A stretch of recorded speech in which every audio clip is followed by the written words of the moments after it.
आखिर मरते हुए कर्ण को द्रौपदी ने क्या दिया था?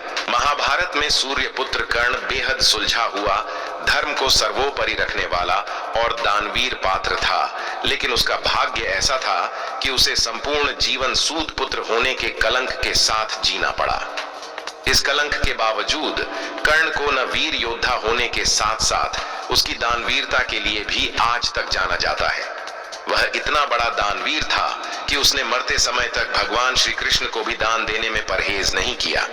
अंतिम सांसें गिनते समय उसके पास कुछ भी नहीं था, लेकिन फिर भी उसने भगवान श्री कृष्ण को निराश नहीं किया, बल्कि उन्हें एक ऐसा दान दिया जिससे भगवान श्री कृष्ण ने खुश होकर कर्ण को 3 वरदान भी दे दिया। लेकिन द्रौपदी ने कर्ण को क्या दिया, आइए जानते हैं। इस वीडियो के माध्यम से कथा के अनुसार जब कर्ण घायल होकर अपनी मृत्यु का इंतजार कर रहा था, तो उस समय उसकी दानवीरता की परीक्षा लेने भगवान श्री कृष्ण उसके पास गए। कर्ण अंतिम सांसें गिन रहा था और वह अपने इस दुर्भाग्यशाली जीवन पर अफसोस कर रहा था। तभी भगवान श्री कृष्ण उसके सामने एक ब्राह्मण भेष में पहुंचे और उससे कहा कि मैं तुमसे अंतिम समय में कुछ दान मांगने आया हूं, लेकिन तुम्हारी हालत देखकर समझ नहीं आ रहा कि तुमसे क्या मांगूं। ऐसा लग रहा कि तुम्हारे पास मुझे देने के लिए कुछ भी नहीं है।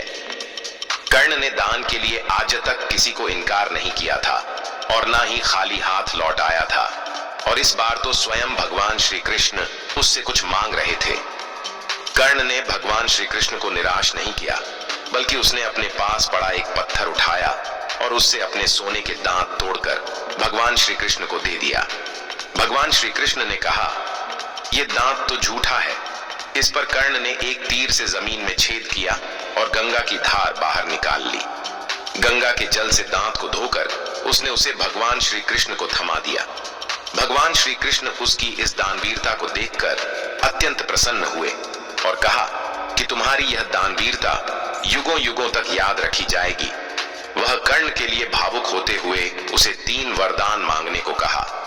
कर्ण ने वरदान रूप में अपने साथ हुए अन्याय को याद करते हुए भगवान कृष्ण के अगले जन्म में उसके वर्ग के लोगों के लिए कल्याण करने को कहा। दूसरे वरदान में उसने मांगा कि उसका जन्म उस राज्य में हो जहां भगवान श्री कृष्ण का शासन हो, और तीसरे वरदान के रूप में अपना अंतिम संस्कार ऐसी जगह करने को कहा जो पाप मुक्त हो। भगवान श्री कृष्ण तीसरा वरदान सुनकर दुविधा में पड़ गए थे, क्योंकि इस संसार में कोई ऐसी जगह नहीं है जहां पाप न हुआ हो। बहुत सोचने विचारने के बाद भगवान श्री कृष्ण ने कर्ण का अंतिम संस्कार अपने हाथों पर किया था, लेकिन इसी बीच जैसे ही द्रौपदी ने कर्ण की मृत्यु का समाचार सुना तो वह दुख से मूर्छित हो गई। अब होश आने पर वह दौड़ती हुई कर्ण के शव के पास आई और वह फूट फूट कर विलाप करने लगी।